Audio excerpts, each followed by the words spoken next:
За ингээд олонхын саналаар алгасаар боллоо. За тэгэхээр дараа нь асуух юм бол постаар асууж байна. Бүгдний өдрийн мэд нэг ийм бодол байна залуусаа. 2026 оноос эхлээд Kik дээр лайв стрим ингээд та нартай илүү дотносхоор шийдлээ л дээ. Юу стримийг хэмбэ гэж бодож байвал мэдээж тоглоом тоглохгүй. Харин Reddit дээр байдаг та нарын постуудыг харж хамтдаа лайваар ярилцсан санал бодлуудаа уралдуулъя гэсэн ийм санаа байна. Тэгэхээр Reddit дээрээ итгэвтэй байгаар залуусаа.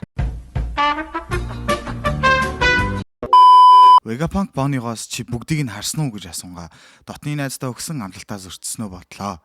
Харин Bonnie нусаа татан ойлгохгүй гिचээж чимээгүйхэн өөрийнхөө жижигхэн төрхөнд ороод Vegapunk руу гараад илгэсээр Vegapunk-ыг тэрвэрэд нулимсаа асгаруулan буруугаар ойлгож байсанд намайг уучлаарай.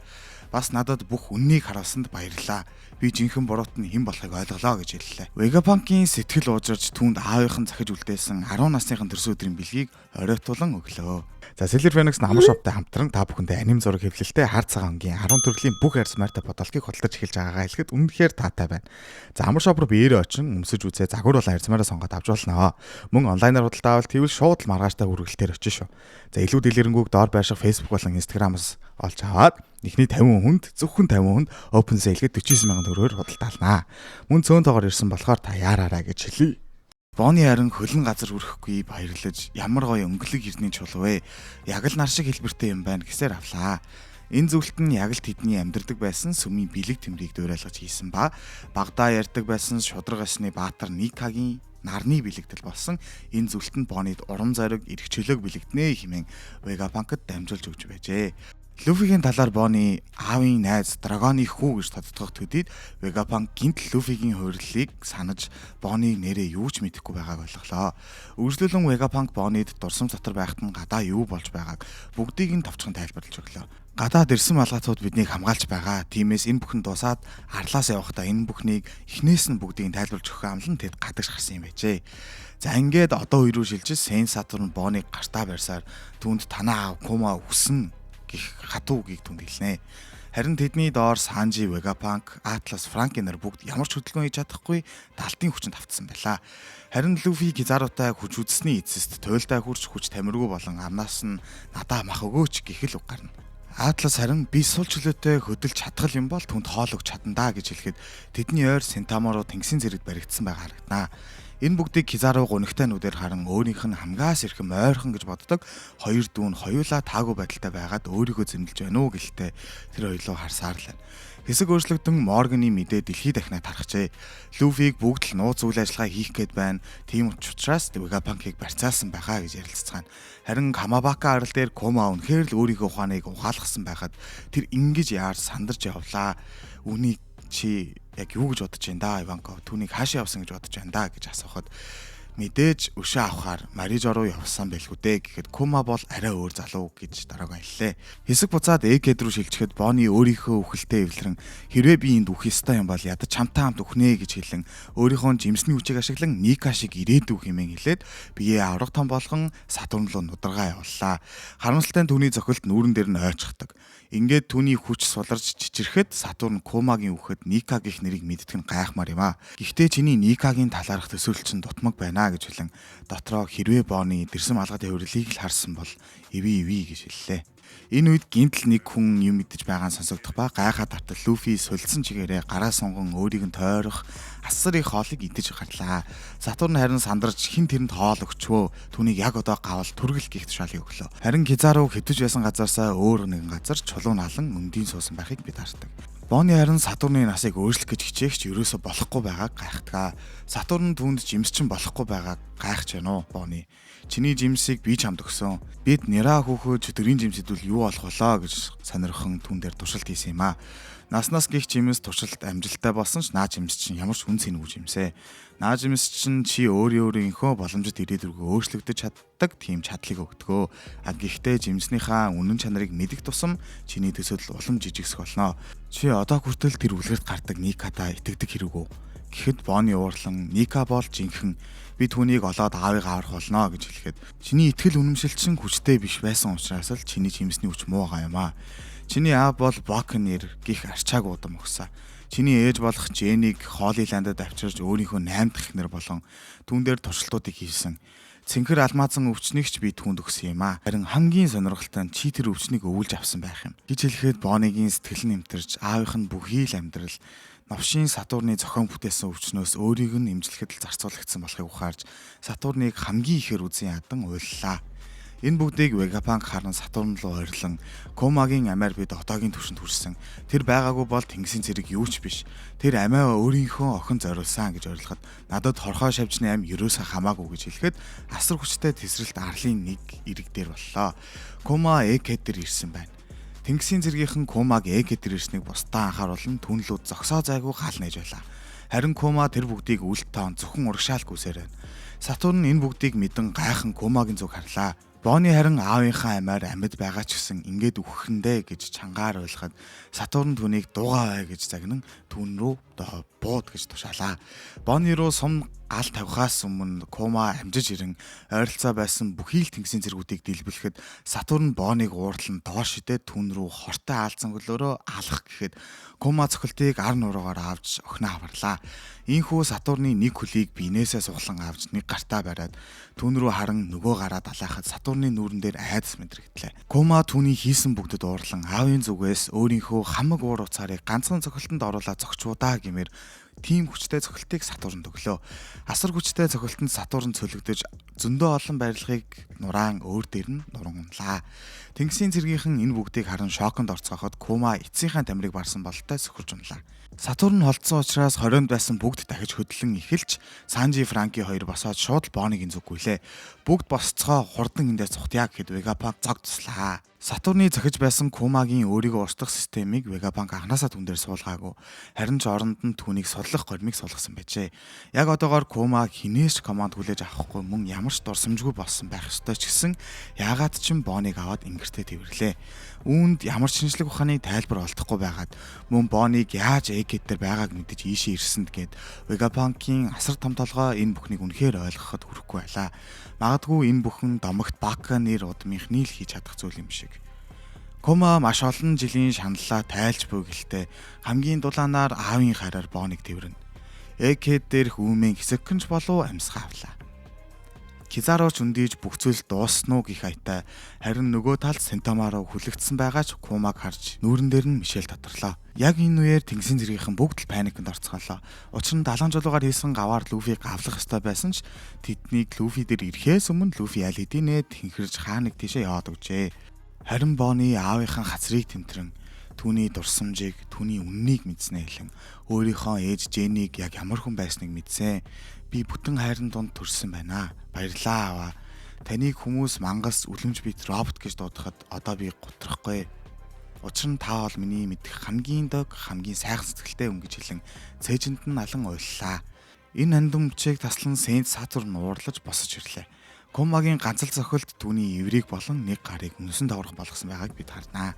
Чангаар ойрлон Вегапанкаас тайлбар хүсэгч Вегапанк хариуд нь би чиний тушаалыг дагаагүй үнэн ч гэсэн энд шинжлэх ухаанаас хавь илүүд авсан хайрын хүчийг бид харж байна. Надад үүнээс өөр тайлбар байхгүй гэхэд Сатурн уурлан дахин тэдний голд хурж ирлээ. Хурж ирмэгцээ бяцхан хорхоо шавж нарын хайр өдр битгий яриадаа гэж хэлэн хэцүүр түүний саринсан гар ивэр нь хормын төдөд төлжлөө. Бүрэн идэрсэн Сатурн уурандаа ямар ч ухаангүй болсон Комаг дуусахаар хортой өлөөрөө хатгах гэхэд Санжи амжиж түүний хөлийг цааш явууллаа. Франки энэ боломжийг ашиглан түүний ард гарна Сатурныг нэвт лазераар сүлглээ. Энэ үед Кизарош босч ирж Франкигийн ард гарч ирэн та нар 2 жилийн дотор үнэхээр сайжирчээ гэж хэлээд Франкийг холоо цогцолчихно. Сатурны идэгрэлт үнэхээр ер бусын хурдаар идэгэрдэг гэдгийг бид дахин нэг удаа харлаа. Бони шууд л бууж ирээд Комаг ерөөсөө хариу үйлдэлгүй байхгүй хөдлөгчгүй байна гэж хэлэхэд Атлас түүнийг өргөн уулзах газар руугаа яаран цогталаа.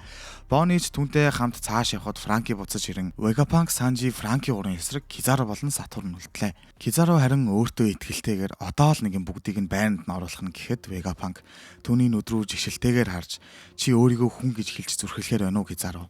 Тэр олон сайхан дурсамж бүтээлцсэн хүмүүсээ ингэж амархан зоож байгаа чамд зүрх гэж байна уу гэж асуухад Кизаро шилээ янзлангаа энийг бодвол арай хар өнгийн шил зүүж ирэх миний авдаа гэж хэллээ.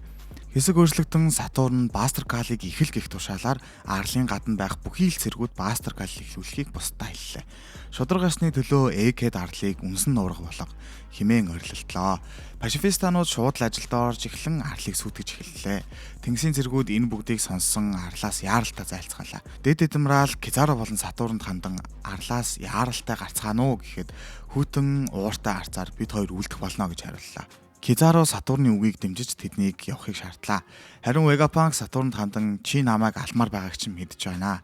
Гэхдээ энэ арал дээр бүхий л талын шинжлэх ухааны чухал судалгаанууд болон одоогийн өвчлөөс 100 жилээр төрүүлж байгаа тоног төхөөрөмжүүд байгаа гэдгийг тодтогон Бастер Калыг болиулахыг хүслээ. Харин Сатурн үнийг ерөөсөө хүлээн авалгүй. Энэ дэлхийд үүнээс цааш дэвшилтэт технологи хэрэггүй гэж хэлж байна. Стелла үргэлжлүүлэн энэ арал бол миний нэг насны минь бүтээлээ. Энэ бүгдийг агуулж байгаа гуй Сатурн дахиад нэг бодоод үзээч гэхэд Сатурн хариуд нь чи өчигдөр арлын судлаачдыг тусад нь арлаас явуулсан байсан баха. Харамсалтай л юм би тэднийг байлдааны хөлөг онгоцоор сөнөөж далаач ивэлцэн гэж хэллээ. Вегапанкт энэ мэдээ үнэхээр л цочирдон байсан ба тэднийг харанхуй зууны талаар мэдсэн байх магадaltaй гэж үзсэн учраас устгасан дахин нэг тодтоглоо. Сатурнд харин өмнөх Охара арлын Бастер Калын үеэр хүн амьд үлдсэн. Энэ удаа энэ арал дээр байгаа бүх хүмүүсийг арчиж хаях болно гэж хэлэн энэ бүхэн чиний буруу Вегапанк. Чи харанхуй зууны талаар судалж болохгүй гэсэн хоргийг зөрчиж судалсан. Тийм болохоор л ийм зүйл болж байгаа юм да гэлээ. Арал дээрх бүх цэргүүд хөлөг онгоцон дээр яаран суцгаалаа. Харин Бони, Санжи, Франки, Атлас нар ашгүй зүхтааж амжлаа шүү гэхэд Санжи Люфигийн хөгшин айлмыг арлаас хамт авч холно гэж хэлсэн. Тэгэхээр түүнийг энд үлдээж болохгүй. Та нар явж бай, би араас чи Вегапанкийг аваад очио гэж хэлээд тэднээс салан буцаад явлаа. Санжи буцаж явахдаа Нами руу залган юу болсныг хэлж Бастер Кал болох гэж байгааг хэллээ. Харин Зора Лучи хоёр тулалдсан хэвээр л байлаа. Харин Брук Лилит хоёр Саныг яаж иж байгаад туулсан газрынхаа зүг Саныг авч явжалаа. Яаж вэ гэхээр Брукийн хүчээр үүлнүүдийг хөлдөн уруу замыг ашиглан хурдан аван өсөн дээр чаргаар гуулгаж байгаа юм шиг л аялаж явах жахад Лилит түүнээс ер нь бид яаж зогсох вүлээ гэхэд Брук тэрийг би бол бодоогүй юм байна гэж хэллээ. Лилит уурлан яаж болиулах талаараа гайхацгааж эхэллээ. Харин арлын гадна тэнгисийн цэргүүд Бастер Калыг эхлүүллээ. Пасифистанууд хүртэл Бастер Калд оролцсон хамтдаа галлаж арлыг юу ч үгүй болгож байлаа. Энэ бүгдийг Вегапанк гонигтайнуудаар өөрийнхөө мөрөөдлийг аралтай хамт нуран унж байгааг харан зогслоо. Харин Атлас Франки хоёр Лабапес руу хүргэх капсултсан дээш явж байхлаа. Асар хурдтай явах гинтл Кизаро гарч ирэн тэдний замыг эвдэлж бүгдийг нь асар өндрөөс унгаалаа. Санжи уурлахад Сатурн Пасифиста нарт Боныг устгах гих тушаал өгөн охиныхоо төлөө амиа өгөж өөрийгөө ховлоосон ч одоо чиний хөлбрүүд охиныг чинь алах гэж байна да. Ямар харамсмаар юм бэ гэж хэлэхэд асар их лазер тэдний зүг чиглэлээ. Бони ингээд л үхэндээ гэж одоо нулим сунгаалаа. Харин Вегапанкт энэ бүхэн үнэхээр л хүндэтэж байлаа. Охиноо алах гэж байгаа аавынх нь хөлбрүүдийг бодон тэдний өнгөрсөн нүднийх нь өмнөр зорс хийж байна. Хэсэг өөрчлөгдөн Люфиг тэнгисийн цэргүүд хүрээсэн байгаа харагдлаа. Люфи харин хоолны машинаас асар их хоолоор өөрийнхөө тамирыг нөхөж байгаа байна л да. Харин тэнгисийн цэргүүд 4 Йонкогийн нэгийг шууд барьж авч чадахгүй л байна. Арлын гадна байлдааны хөлөг онгоцуудын нэг учир битүүлэхээр 2 хэсэг болгон хаваагдлаа. Асар том усан онгоц Эгхэд арлын зүг ирж байгаа нь харагдаж байна л да. Хэсэг өөрчлөгдөхөд Люфи хангалттай идсэн бололтой том гидсээ хормын төдийд л шингээгээд эхлэв. Яг энэ үед ойр хавьд насар хүчтэй тесрэлтүүд болоход тэнгисийн цэргүүд ч сандралдан Люфиг гаваа бэлтлээ. Даанч Люфи маань хүчээс эргэж газрын бүтцийг өөрчилж ойр хавийнх нь бүх юм дээш доошо хөдөлж эхэллээ. Хар үүлэн дундаас гэр тав хувиралдаа орсон Люфи гарч ирэх юм дээр. Хэсэг өөрчлөгдөн дээрээс унж байгаа нөгөө хэдийг харсан Вегапанк дэндэн мушигаа ашиглан Атласт би Боныг далайн дэрэмчин болох үеэс л энэ бүгдийг боддог байсан. Далайн дэрэмчин болсон охиноо аав нь өөрийнх нь гараар үгүй ихтэй гэж боддог байлаа. Тийм ч учраас би Боныг зориулж түүнийг хизээч ямар ч үед Боны руу гал нээхгүй, алахгүй гэх тохиргоог нууцаар Пасифистаас суулгасан. Мөн Кума бол Боныг яав. Тиймээс хин хүнээс илүү Кума охиныхоо үгийг илүүд үзэх болно гэж Атлас дамжуулахад Боны үүнийг нь ойлгож ааваа над руу буудгаа зогсоо. Надад энэ арлаас цутахад туслаач гэж ориллоо. Пасифистанууд лазераар шуудал болиулж эргэж харцгаан ойрхон байх тэнгисийн цэргүүд рүү гал нээж эхэллээ. Ингээд Пасифистанууд талаа өөрчилж дайн эргэлээ. Вегапанк харин дотроо чиний өөдөөс энэ дэлхий болсон ч ганцхан аавч нь л үргэлж чиний талд байна шүү Бони гэж толгойдоо бодлоо. Ингээд арлын гадна байх хөлгүүд нэг нэгээрээ устж эхэлж байна. Сатурн энэ бүхнийг харж уурлан Вегапанкийг шууд л нэвцүүлж бичлээ. Дэлхийн хамгийн ухаантай хүн бүгдийнх нь нүдэн дээр инхүү үхлийн шарх авлаа. Сатурн Кизарууд хандан тэр агаарт байгаа эдэг зүйлд дуусах гэж хэлж байна. Кизару шууд л дээш гарч тэдэн рүү лазераар галлахад манайхан багаар бэртэл алцгаалаа. Харин Санжи Кизару руу дайралт хийхэд Кизару бултан Бони руу очиж лазерын сэлмээр далайн намайг уучлаарай. Гэхдээ ямар ч өвдөлтгүйгээр хурдан дуусах болно гэж хэлдэг. Энэ л мөчөд гинтл Кизаругийн хажуугаас танил энийг чимээ сонсогдсон Кизару дахин нэг удаа Люфид нялга зохиоллаа. Люфигийн урт гарч ирээд буцаагаад бие руугаа явхад Люфи газарт инээж байхдаа түүнийг зогссон байхаа газрыг ирзэн болгон давнаж байсан найзуудыгаа төвгүүхэн аварлаа. Сатурн чимээгүйхэн Люфиг шүтэж байлаа. Харин Кизару Люфид зохиулсан ч гэсэн яагаачгүй байгаа болтой зүгээр босоод ирж байна. Бони Вегапанк дээр ирэн түүнийг босох гэхэд хогийн зэг дээр байсан аврах том роботын нүд нь улаан болж хөдөлгөөнд орж эхэллээ. Хэсэг өөрчлөгдөхөд Бони Люфигийн энэ хувирлыг түүний гаргаад байгаа энэ ритмийг яг юу болох талаар гайхан Аавтайгаа ярьж байсан түүхээ санан Люфи руу харан гайхаж байхад одоо Вегапанк Бонид дэрсэн малгайд Люфигийн энэ хувирал бол үлгэр домогт гардаг нарны бурхан Никагийн хувирал гэж Бонид хэлнэ. Бони энэ бүгдийг сонсоод нүдэнд нь нулимсан цэлгэнэн аавынх нь ярих бүхий л түүх үнэн байсныг мэднэ. Харин арлын гадна манан татаж манан дундаас аврах том хөлөн онгоцноос аврах далайн дэрэмжит болох Дори болон Броги хоёр маань бууж ирэн тэд биднийг яагаад ирснийг асуух юм? Ямар тэнэг асуултаа тийм ээ Дори? Бид чамд туслахаар ирлээ нарны бурхан Ника гэж хэлэн арлын ойролцоо байх хөлгүүдийг устган арал дээр хөл тавилаа. Дори бусдаа тушаан ойрхон байх тэнгисийн хөлгүүдийг бүгдийг устгаа гэлээ. Алга болоод хэдэн зуун жил болсон домогт аврах далайн дэрэмжид яагаад гинт Эккетер хурж ирээд Йонко туслаад байгааг харамсалтай тэнгисийн зэргүүд үл мэднэ. Лабапес дээрээс л Усоп тэднийг ирсэн байхыг харан өнгөрснөө бодан нулимс туслуулан тэдэнд баярлснаа хэллээ. Эдисон харин тэднийг аврах битүүдтэй найзууд гэдэгт гайхаж Эккетер болоод байгаа зүйлс гадагш тарсан байх нэ гэж бодож амжлаа. Гинтл Брүк Лилит хоёр Нами руу яран бид ойртож байна. Гэхдээ хөлийг яаж зогсоохоо мэддэггүй гэж хэлэн яах ихээ ярилцгаалаа. Харин Жимбэ нөгөө талд Зорог авчирхаар Зороо руу яарч байлаа.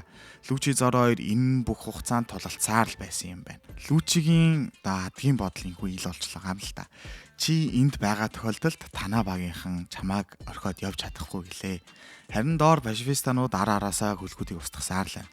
30 гаруй хөлөг устж талан сүрснэ гэж хэлэхэд дэд адмиралууд жижиг хөлгүүдээ татаж том хөлгүүдээ хурдаа гарган тэнгисийн зэргийнхэн өөрсдийнхөө зэвсэг болох пашифистанууд руугаа галаа нэлээ. Арлын төв рүү хэсэг шилжихэд Люфи агаар дээр инээсээр Бони чи яагаад уйлаад байгаа юм бэ? Яагаад гэвэл чи чамайг би бүхий л амьдралынхаа турш хайж байна. Чи юу яриад байгаа юм бэ? Би яг энд чиний хажууд энд ирэхээсээ ахуулаад л байсан штэ гэлээ. Би Никаг хайж байсан гэхэд Ника гэж хин юм бэ л гэж байна. Үргэлжлүүлэн Бони төрөний өөрийнх нь цохилт төсөөлөл байхгүй учраас ямар ч хүчгүй байсныг санан Люфиг Никагийн цохилтыг Сатурн руу ихийг хүслээ. Энэ үед Люфи Бонигийн цаана байх цээжиндээ нөхлүүлсэн Вегапанкийг харлаа. Мишель нь алга болж уур нь хурц Сатурн руу цохилт хийх гэхэд Сатурн нөгөө нэг харцаараа Люфиг төрүүлээд зогчлоо. Люфи шууд л буцаад босож Сатурн руу асар том Акитай гараараа дайралт хийхэд Сатурн яаж чадахгүй зодуулсаар цааш нислээ. Франки харин Бонид хандан хурдан явцгаая гэхэд Бони Вегапанкийг хамт явахыг хүслээ. Харамсалтай нь Вегапанк хөдөлгөл юм бол шууд өгөхээ мэдж байгаа болохоор нөхцөл байдлаа хэлэн надуугаар яв гэж хэллээ. Кизару гинтл гарч ирэн нүдэн ханаад Вегапанк Бони хоёр руу лазераар галлахад Санжи амжиж түүний лазерыг хухшгэллөө. Кизаруч үүнд үнэхээр гайхад Санжи уурлан хайр гэрлээс илүү тод гялалцдаг юм гэж хэллээ. Санжигийн яг энэ хүнсийг харах юм бол Жерма 66-гийн хурилдаа орсон байгааг ер нь харуулж байгаа. За ингээд бусд нь явж Люфи Санжи хоёр л үлдлээ. Люфи инээсээр л харин Санжи янжуура баагууланга чийж том асуудалд орлоо доо адмиралаа гэж хэлэн хэсэг өөрчлөгдлөө. Нялга зохиулсан Сатурн дээр Катерина Веногер хоёр нь ирэн хүүшээ 5 гороосыг энийг ингээд хөвтөж явах гэж яасан айтах юм бэ гэж хэлээд түүний хөлд нь хүрэн даалгавар амжилттай гэж хэллээ. За дахиад жоохон тайлбар өгөх юм бол түүний 9 сүлд үнэгийн домох зоон төрлийн жимсний тусламжтайгаар тэр одоо 5 гороосыг нэг рүү хувирч чадах боломжтой болцсон гэсэн үг шүү. Харин Сатурн тэр хоёроос энд яг яах ч ирсэн юм. Хинээс доор орохгүй гэж орилж байсан Impel Down-ы 6 дугаар төвшний орогдол ер нь яг яагаад хар сахалтын доор орчвоо гэж асуухад Катерина хар сахалтыг онцгой хүн болохыг хэлж бүр ди үсгийг нь нэрэндээ агуулсан. Мөн 2 чөтгөрийн жимсийг зэрэг эзэмших чадвартайг тодтолоо. Сатурн тэднээс дахин нэг удаа яг ямар зорилготой ирснийг нь асуухад Виногер түнд ганцхан үгээр хариу өглөө. The world буюу энэ дэлхийг гэж хариу өгдөг. Сатурн урандаа тэдэн лүү дайрахад Виногерийн шилжих чадвараар тэр хоёр аюултай бүсээс амжиж зайллаа. За одоо явах уу даа гэж ярьж байхад тэдний ард Карибо уйлсаар тэднийг дуудан би хар сахалтын шүтэн биширдгээ.